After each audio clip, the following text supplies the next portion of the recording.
On commence, let's Mhm. go. Juste déjà, pour commencer tranquillement, c'est juste que tu te présentes pour ceux qui ne te connaissent pas. Moi, je la connais, mais peut-être que les gens ne te connaissent pas forcément, donc présente-toi, qui tu es. Moi, j'aime bien poser cette question-là, comme ça la personne, elle se définit en fonction D'accord. de... Qui je suis? Alors, je m'appelle Fatima Mraba.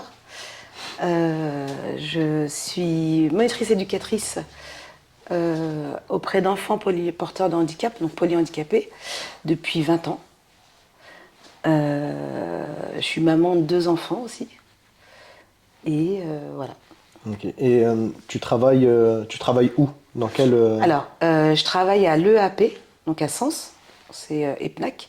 Et en fait, avant ça, j'ai bossé sur l'IME, en hébergement, en accueil de jour, voilà, avec des enfants de 4 à 20 ans. Et là, depuis 2015, je suis à l'EAP avec des enfants polyhandicapés. EAP, c'est quoi? Alors, c'est établissement d'enfants et d'adolescents porteurs de handicap, polyhandicapés, pardon. Ok, d'accord. Ok. Et du coup, donc ça fait 20 ans que tu fais ce métier-là. Ouais. Pourquoi tu as choisi ce métier? Pourquoi j'ai ce métier? En fait, j'ai fait une fac de droit. Et en fait, j'ai eu des problèmes de santé, donc du coup, je suis revenue à Sens. En étant à Sens, il y a eu des contrats aidés des emplois jeunes. Et en fait, j'ai travaillé dans une école où je m'occupais d'enfants qui étaient en difficulté, donc soit qui étaient enfin, handicapés mais sans avoir un diagnostic, soit des enfants qui venaient d'étrangers avec une difficulté, enfin, ils ne connaissaient pas la langue, donc du coup, voilà, c'est de là où c'est parti. Euh, j'ai vraiment apprécié être dans la relation, apprendre à l'autre, enfin avoir des échanges et du coup j'ai passé le concours et j'ai fait ouais, j'ai passé bon, enfin non pardon, j'ai pas passé le concours. J'ai à la suite de mon emploi jeune là, j'ai démarché les entreprises, enfin les Du secteur. associations du secteur, donc la page et puis la PES. J'ai candidaté donc à la PES à 2 postes et du coup j'ai été prise euh, ouais, en 2004. En 2004 j'ai été prise, donc je n'étais pas diplômée, au sein de l'IME avec des adolescents. Et après, tu as fait une VAE du Et coup? après j'ai passé mon concours en contrat de professionnalisation. C'est l'APEIS qui m'a financé ma formation. Donc je suis partie 2 ans en formation et je suis revenue Ok, à l'APEIS. d'accord. Ok. Je sais pas si tu es au courant, mais pour info, c'est moi qui l'ai remplacé pendant son congé maternité pendant 1 an dans son emploi à l'IME. Parce que là, t'es plus à l'IME du Non, coup. non, non. Là, Je t'es suis passé vraiment à l'EAP, ouais, à depuis l'EAP. 2015. Ok, d'accord. Euh, c'est quoi les choses les plus compliquées dans ton métier aujourd'hui? Les choses les plus compliquées dans le métier, alors je dirais la confiance que les parents doivent accorder.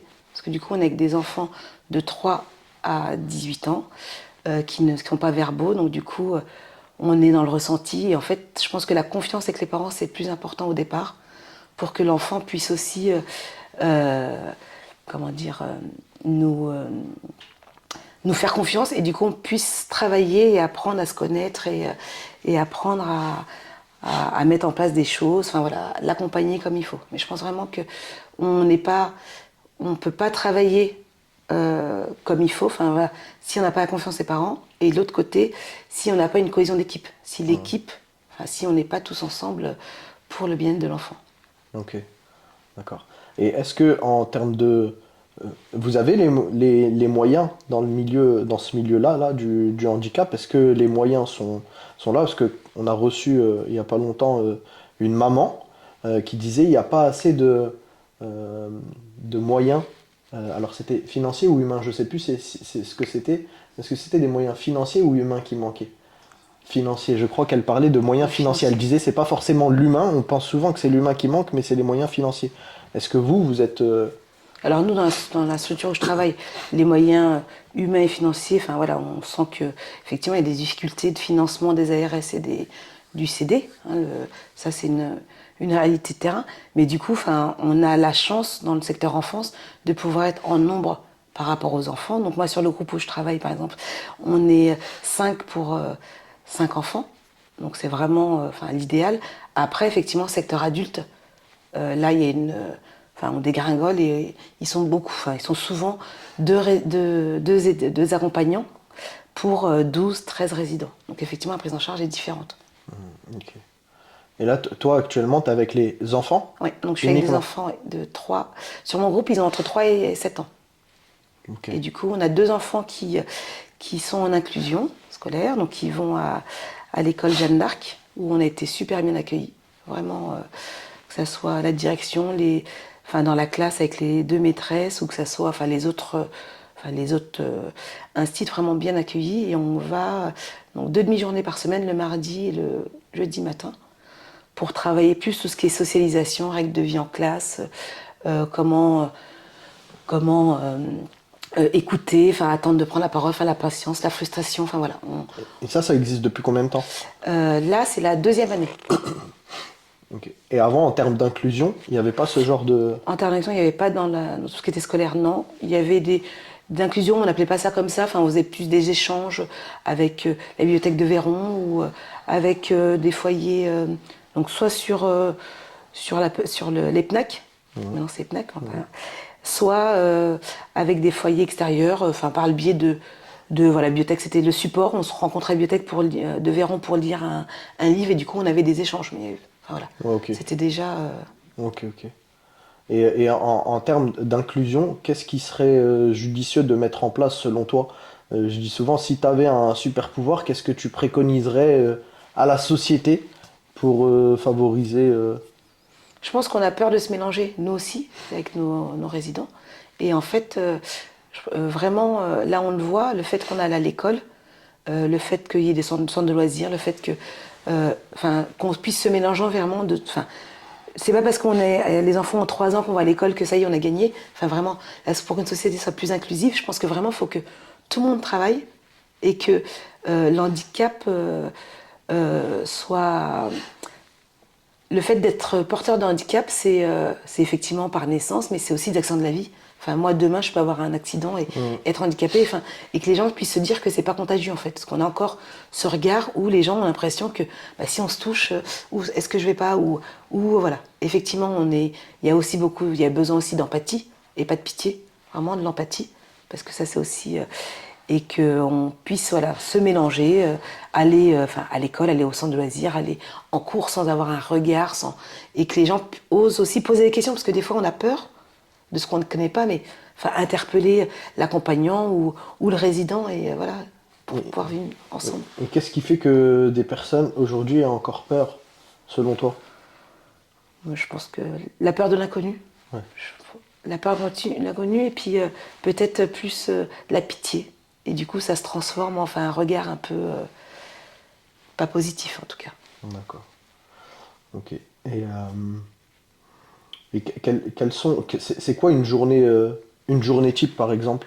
Alors nous, les enfants arrivent... Déjà, est-ce qu'il y a des journées types? oui, oui, oui, il y a des journées types. Nous, les enfants arrivent vers 9 h, donc ils ont on fait une mise en route, donc en fait pour leur dire un peu quel jour on est, quel temps il fait, qui est présent, pour qu'ils se rendent compte que dans le groupe, qui est-ce qu'il y a, qui est-ce qui est absent. Ensuite, il y a une petite collation, parce qu'ils sont réveillés assez tôt souvent, et donc une collation, et ensuite des activités qui sont déclinées sur un planning à la semaine. Donc ça peut être de l'art plastique, ça peut être des prises en charge individuelles pour travailler la sensorialité, donc tout ce qui est snozélène, tout ce qui est balnéothérapie. On a un professeur d'APA qui vient aussi travailler, il y a une psychomote qui est là aussi. Donc vraiment, il y a des activités qui tournent autour de la sensorialité, mais aussi l'autonomie.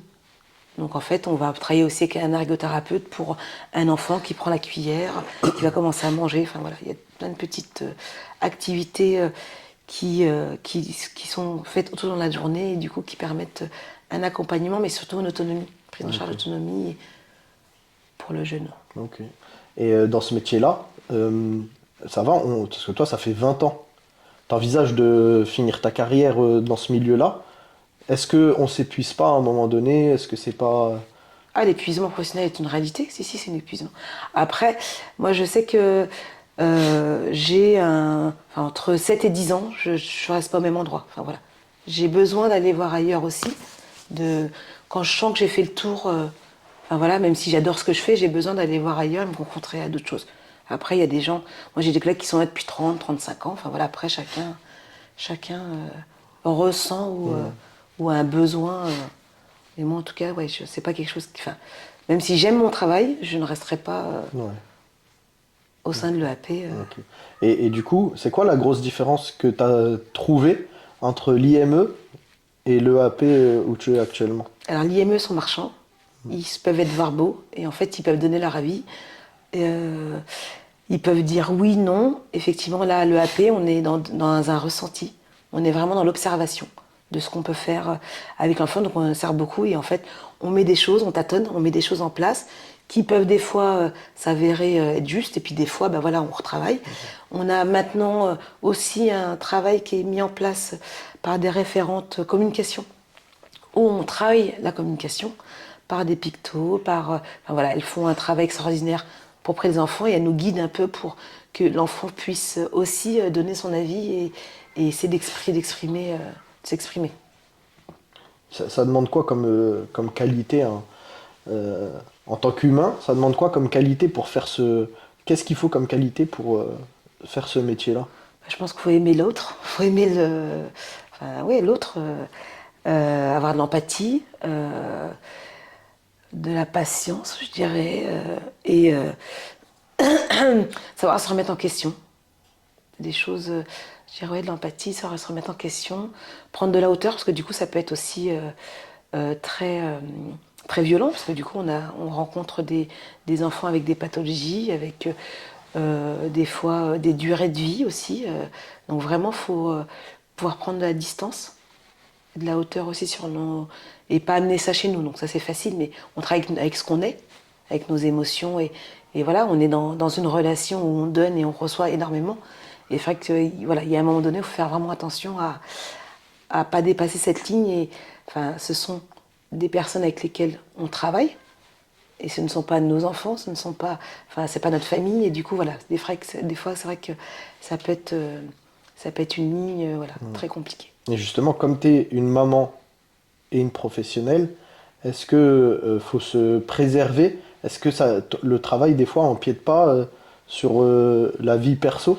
Alors, effectivement, obligatoirement, on peut avoir des flashs par moment donné, se dire ah ben mon fils a tel âge ou ma fille, effectivement. Après, moi, j'ai pas, enfin, j'ai travaillé quand mes enfants étaient plus grands, effectivement, sur ce service-là, mais c'est une difficulté. C'est une difficulté de se dire que le jeu de miroir peut être possible et du coup, c'est là où enfin, voilà, c'est là où on peut peut-être passer à côté de choses et se mettre en difficulté. Moi, je dis ça parce que moi, j'ai fait un an, bah, justement, quand je t'ai remplacé.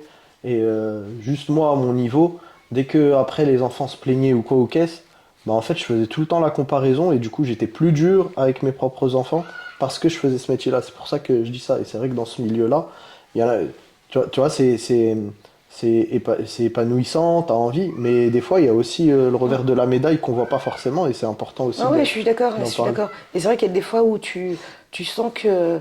alors moi, les enfants, je me dis, c'est des enfants ordinaires.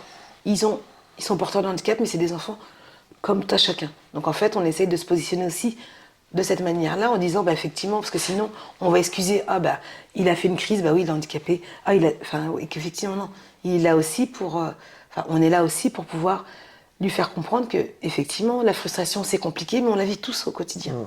et en fait il faut qu'il essaye lui aussi de pouvoir travailler ça pour être mieux et nous expliquer aussi peut-être qu'il y a un truc qui va pas et à force on va comprendre ah tu fais ça parce que et qu'effectivement d'accord là j'ai compris et lui il se sent plus grandi. Et du coup, si là, aujourd'hui, dans ce métier actuel, là, l'EAP, tu fonctionnes beaucoup à la sensibilité, au ressenti, Oui, c'est ça? C'est-à-dire que tu as dû pas développer que, aussi ouais, ouais. certaines choses que Oui, tu n'avais pas développées avant. effectivement, oui, de toute façon, c'est sur. Enfin, pour moi, c'est vraiment le fait d'être entouré d'une équipe. Donc, il y a un psychologue, il y a un ergo, il y a une psychomote. Donc, vraiment, on est entouré. Enfin, on ne peut pas être éducateur enfin, ou accompagnant tout seul déjà. On est dans une équipe. Et du coup, c'est les échanges, les regards qui vont être croisés, qui vont nous permettre de dire ah, toi, t'as pensé ça. Ah, ben tu vois, moi aussi. Et du coup, c'est ça qui fait notre richesse. Et c'est ça qui nous permet d'avancer pour le bien du résident. Ok, d'accord. Ok. Et vous faites des sorties euh, je sais pas, pour faire des On courses, fait des sorties, faire des etc., dans des courses. parcs. On va au Moulin à Temps. Effectivement, on va aussi on va à Nigloland, par exemple. Ça, c'est des choses. On va aussi au restaurant, leur montrer un peu. Enfin, il y a certains restaurants qui nous ouvrent leurs portes. Qu'est-ce qu'on fait On fait plein de choses, hein. On va à la piscine à l'extérieur aussi. On peut aller au centre de loisirs aussi. Il y a des choses qui sont faites. Enfin voilà. C'est vrai qu'à l'extérieur, on fait aussi des balades au parc de Sainte-Béate. Enfin voilà, faire le tour du pâté de maison, ça arrive aussi. Et, et, et t'as une anecdote ou juste, si tu peux nous partager, quand vous sortez comme ça, est-ce que dans le regard des gens, est-ce que tu arrives à percevoir, tu vois, je sais pas, de l'amour, de la haine, de la gêne ou autre, ou est-ce que pas du tout Alors souvent on va on va souvent au marché de la ZUP. Alors au marché de la ZUP, on a toujours des jus de fruits offerts ou un fruit ou quelque chose offert par les enfants. Ça, pour les enfants, ça c'est régulier. Après, c'est déjà arrivé à Leclerc. On fait nos courses, donc effectivement ils sont tous en fauteuil roulant, donc on a un fauteuil roulant. On a enfin deux trois courses à faire et en fait, bah, t'as des personnes qui te disent je peux passer devant parce que je suis handicapée. J'ai la carte. Effectivement, on se balade sans carte. On n'a pas de carte de handicap pour passer dans les caisses prioritaire, ouais. prioritaires. Mais on a des personnes qui nous disent bah, moi je suis handicapée, il faut que je passe devant. Enfin, et effectivement, donc tu te dis bah, un enfant porteur de handicap dans un fauteuil roulant, enfin, qui est dans une caisse où on ne fait pas attention C'est du forcément bon que ce soit sens en une. vrai. Voilà, et en fait, ben, on ne va pas se battre avec les gens donc on va verbaliser, expliquer, mais il y a des gens qui, non, c'est eux qui sont handicapés, ils peuvent pas tenir debout, eux ils sont en fauteuil, donc faut passer devant. Ok, ok. Et ça arrive encore, alors, je vais pas dire régulièrement, mais souvent. Ouais. Ça en course, ok. Ouais, D'accord. en Et tu course. disais, il y a quelques restaurants qui, tu vois, les restaurants, l'accessibilité parce que du coup, là, il y a la particularité où vous êtes, la plupart, ils sont tous en fauteuil roulant. Oui. Donc, est-ce que quand vous sortez, Ah bah, l'accessibilité, effectivement, on a des véhicules adaptés, nous, déjà pour se garer à Sens. Mhm. Bah, c'est très compliqué. Mhm. Les trottoirs, ça peut être compliqué. Bah, Bah, on a une cour dans le centre-ville, c'est des pavés, donc du coup, bah, les pavés, bah, dit que c'est aussi, enfin voilà, c'est pas adapté. Mais les restaurants qui nous ouvrent leurs portes, enfin, même si, enfin, ils sont vraiment, même si c'est pas adapté, enfin, pour rentrer par exemple, ils vont nous aider ou, enfin, on sent qu'il y a un accueil. On nous sent bienvenus, en fait. ok, ouais. Voilà. Alors qu'il y a d'autres endroits où, ben, c'est pas forcément, pas forcément ça, mais il y a quand même, pardon, des restaurants, enfin voilà, qui nous ouvrent les portes ou Leclerc où on allait à la cafétéria quand il y avait la cafétéria. Enfin, il y a des endroits où vraiment voilà, on se sent accueilli. D'accord. Euh, Toi, c'est quoi ta plus grosse satisfaction par rapport à ton travail? Cette question, des fois, c'est des petits détails qui font que, bah, en fait, un goûter amélioré qu'on prépare ou une journée festive qu'on prépare, parce qu'on fait aussi des journées festives à l'EAP, et en fait, une journée festive qu'on va préparer avec une animation, avec ou un repas qu'on va élaborer ou qu'on va faire élaborer avec les résidents. Et en fait, rien que de voir leurs yeux, rien que de voir leurs réactions, et ben en fait, on se dit, ben, on a gagné. Il y a quelques années, il y avait une résidente. L'objectif de l'année, c'était de prendre une cuillère, qu'elle puisse prendre sa cuillère et mettre sa bouche. Mais en fait, ben, c'est pour nous, c'est rien. Mais du Mhm. coup, on a mis du temps, on lui a expliqué. Et en fait, quand tu vois le résultat, tu te dis, mais enfin, voilà, j'ai fait mon job, je suis contente. Et du coup, ça. Ok. Et je suppose ça, enfin en tout cas là, c'est une question que je te pose parce que je me la suis posée aussi. Ça remet un peu d'équerre dans la vie en tant que éduc et que quand toi-même il t'arrive quelque chose dans la vie de tous les jours, est-ce que tu penses souvent, tu fais le lien avec ton travail ou pas forcément? Alors non, enfin, j'ai pu le faire au départ, mais en fait aujourd'hui on a la tête dans le guidon, on Ouais. est au travail, et puis en fait, effectivement, je me dis, mes enfants ont de la chance et compagnie, on leur dit, mais enfin, je suis accompagnante la semaine, et en fait le week-end, je suis un peu plus laxiste, peut-être plus, enfin, je laisse plus passer des choses. Ok. Je me dis vraiment, c'est effectivement, ouais, parce que, et heureusement que je suis pas éducatrice, enfin, je suis pas accompagnante, j'aime pas ce mot éducatrice, parce qu'on est tous accompagnants. Hmm. On est accompagnant, enfin, la semaine, effectivement, si j'étais aussi le week-end, il y aurait un. Ça serait pas. Ouais. Ok. Et du coup, enfin, Par contre, je parle beaucoup à mes enfants de tout ce que je fais. Enfin, du handicap, quand on se balade ou on va à du handicap. Enfin, voilà. Par contre, voilà, c'est quelque chose autour de moi. Enfin, tout le monde. Enfin, j'en parle régulièrement. Effectivement, ça fait partie de moi en fait maintenant. et du coup, tu parles d'événements. Est-ce que pour toi, selon toi, il y a assez, on en parle assez? Tu vois, là, par exemple, on est du coup dans ce cadre-là pour parler du handicap, de l'inclusion. Là, c'est un podcast. Nous, à notre échelle, on essaie de contribuer pour propager et sensibiliser autour de ce secteur. Mais est-ce qu'il y a assez, selon toi, d'événements qui en parlent, qui agit Non. La nuit du handicap, déjà, moi j'y vais personnellement. J'y vais pas dans le cadre de mon travail, parce que c'est un samedi, je pense, parce que c'est compliqué. Voilà. La communication, elle est quand même enfin, elle n'est pas assez descendante. On n'a pas assez d'informations de ce qui peut se passer au sein de ce territoire. Après, du coup, alors on n'a pas d'informations, enfin des fois on ne recherche pas d'informations aussi, hein, j'incrimine personne. Après, la nuit du handicap, c'est très bien, effectivement, mais dans l'année, enfin, il n'y a rien. hmm. Il n'y a pas du tout, voilà, il n'y a pas du tout de choses qui sont faites pour le handicap, effectivement. Euh, on a la journée d'autiste, on a la journée pour des chaussettes de couleur pré-trisomie, enfin voilà, il y a des petites choses comme ça, mais Hmm. d'événements, enfin d'événements où on peut se rassembler avec nos jeunes. Alors, je parle pas de l'EPNAC ou de l'APE, je parle de l'extérieur. Enfin voilà, pour moi, il n'y a pas Ouais, il n'y a assez pas de, assez. il y a ça, pas assez de, on communique pas assez. Parce que là, du coup, pour contextualiser, on est dans le cadre du podcast des Voix de l'inclusion qui a été créé pour l'événement, Mhm. en lien avec l'événement qui aura lieu le 12 juin. Oui. Nous, l'idée derrière, c'est de pérenniser ce podcast-là pour continuer. C'est juste le lancement. Mais du coup, le 12 juin, est-ce que tu sais ce qui va se passer? Est-ce que tu sais où ce sera?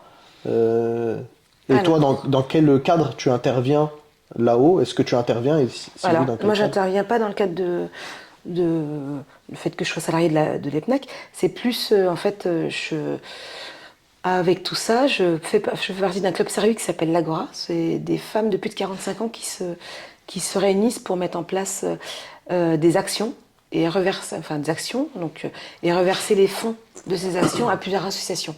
Et du coup, là, on a proposé de participer à tout ce qui est logistique. Donc, dans ce cadre-là, je serai présente le 2 juin. Et Donc là, c'est en plus de ton travail ouais, où tu interviens. ouais, ouais, Ok, tout à fait. d'accord. Ok, ok. Euh, quel conseil tu pourrais donner aux personnes justement qui ont peur des personnes porteurs de handicap, euh, qui sont un peu réticents, qui passent devant les caisses, devant tout le monde? Quel conseil tu pourrais donner à ces personnes-là? Alors je dirais que voilà, c'est pas facile. Enfin, on se doute bien que voilà, c'est pas facile. Après, échanger, enfin, interpeller l'adulte ou, enfin voilà, des fois même, on a des personnes qui des fois viennent faire une caresse sur l'épaule à un des enfants ou à un des résidents. Enfin, essayer de enfin, s'intéresser et poser des questions. Après, on peut se documenter, on peut aller sur Internet. Enfin, je veux dire aujourd'hui, mais voilà, des fois de se parler, de dire bah, qu'est-ce qu'il a, qu'est-ce qui se passe, pourquoi il est comme ça. Enfin, et se dire que voilà, on n'est pas à l'abri. Enfin, demain, enfin n'importe qui. Aujourd'hui, on est comme ça, mais demain, je peux, suite à un accident de la vie basique, hein, être handicapé et se dire, bah, voilà, je serais bien content qu'on s'occupe de moi à ce moment-là. Où Hmm. je me dis, voilà, c'est peut-être.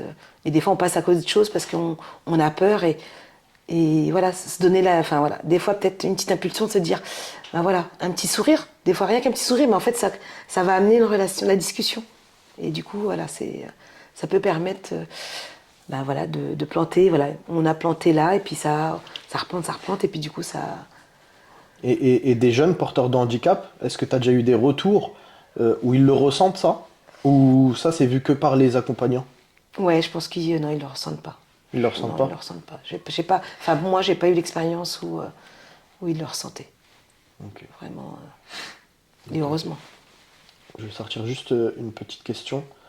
Euh, Calme-toi. à chaque fois, à chaque fois qu'il y a une personne qui vient ici, ce qu'on propose, c'est qu'il donne un conseil à la personne qui viendra après D'accord. et qui pose une question à la personne qui Ah, viendra ok. après. Euh, donc je vais déjà te poser la question qu'on a posée pour toi. C'est qu'est-ce qui te fait avancer dans la vie? Qu'est-ce qui me fait avancer dans la vie? Alors, au niveau de mon travail ou La question, elle la est... question, ça, qu'est-ce qui me fait avancer? Euh, Je pense que de savoir, enfin, de se lever le matin et d'aller, de savoir ce qu'on fait, enfin, avoir un but, c'est ce qui fait avancer. Que ce soit spirituellement ou professionnellement, ou voilà. Je me dis, voilà, le matin, je me lève, je suis en bonne santé, je sais où je vais, et du coup, pour moi, c'est. Donc, faut avoir un but, c'est ça? Ouais, moi, j'ai mon but. C'est quoi ton but? Mon but, eh ben, écoute, euh, je sais pas. C'est quoi mon but? De faire mon job. Enfin, je vais faire Ouais. mon job et d'être le plus juste possible. Je pense que c'est ça. Ok. Et le conseil qu'on t'a donné, c'est de rester toi-même et de persévérer quoi qu'il en coûte. Voilà. C'est un conseil qu'on m'a donné? Ouais, D'accord, c'est de persévérer dans la vie d'accord. Ça, c'est important. et ouais, de Ouais, c'est persévérer quoi vraiment qu'il en important. coûte. Ouais, quoi qu'il en coûte. Le quoi qu'il en coûte, il est important. Alors, les personnes, pour info, elles savent pas à Ouais, qui ils qui? vont donner le D'accord. message, à qui ils vont poser la question. Donc, moi, je le dis, je crois pas au hasard, je suis Ouais, croyant puis moi, je le prends que, et je le mets dans ma poche parce que c'est vraiment et intéressant. je sais que du coup, tout est destiné. Ça veut dire Ouais. que c'est toi, ça aurait pu Mm. ne pas être toi. Et puis, bah, du coup, je vais te demander la même chose, de conseiller la prochaine personne. Même nous, on sait pas qui ce Mm. sera, et de lui poser une question. Donc, si tu as un conseil à donner à la prochaine personne, et en même temps, peut-être que les personnes qui écoutent, ça sera un conseil qu'ils prendront. Ça fait. Euh, Qu'est-ce que je pourrais conseiller?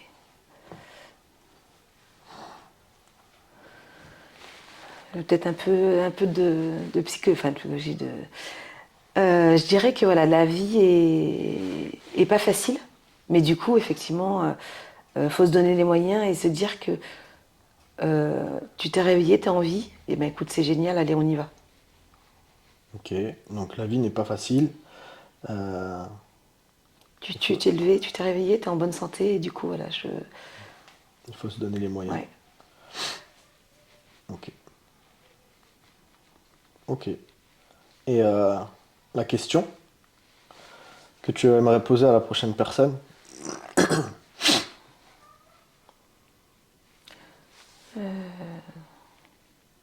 La question que vous m'avez posée, c'était quoi? Je me souviens plus. qu'est-ce qui te fait avancer dans la vie? D'accord. Je dirais, qu'est-ce que je pourrais comme question? Peu importe, hein. Ouais, ouais, Et non, mais en fait, non, mais ouais, j'ai compris. c'est Non, non, peu importe, vraiment. mais non, mais je trouve ça important. Enfin, pour Hum, moi, c'est important de. euh, Qu'est-ce qu'on pourrait, qu'est-ce qu'on pourrait.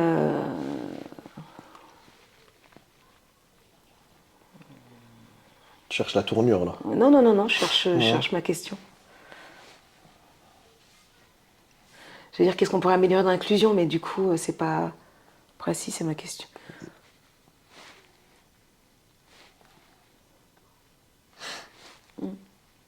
Peu importe, hein. Ouais, Ça peut ouais, être qu'est-ce que tu manges le matin, ça peut être comment t'organises tes journées, ça peut ouais, ouais, être. ouais, ouais, ouais. Si t'as besoin de réflexion, vas-y, hein, t'inquiète Ouais, pas. ouais, non, je Il réfléchis. faut. Comme tu m'as dit qu'on peut couper, moi je reste. Ouais. Exactement, ouais. N'importe. Ouais, ouais, ouais. C'est juste, moi, ce que j'invite à faire, c'est poser la question comme elle te Ah oui, vient, non, même si je ça reste a pas. ni queue ni tête. Non, mais je resterai pas. Oui, oui, oui, non, mais y a pas Hein, de souci. même si ça a ni queue ni tête. Est-ce que t'aimes les haricots verts? Eh ben, si c'est ça, tu vois. Ça peut.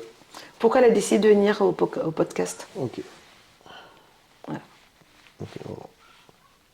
Pourquoi t'as décidé de venir ici faire un podcast? Ok. Ok, bah écoute, on a terminé. Je sais Finito? pas combien de temps ça fait exactement.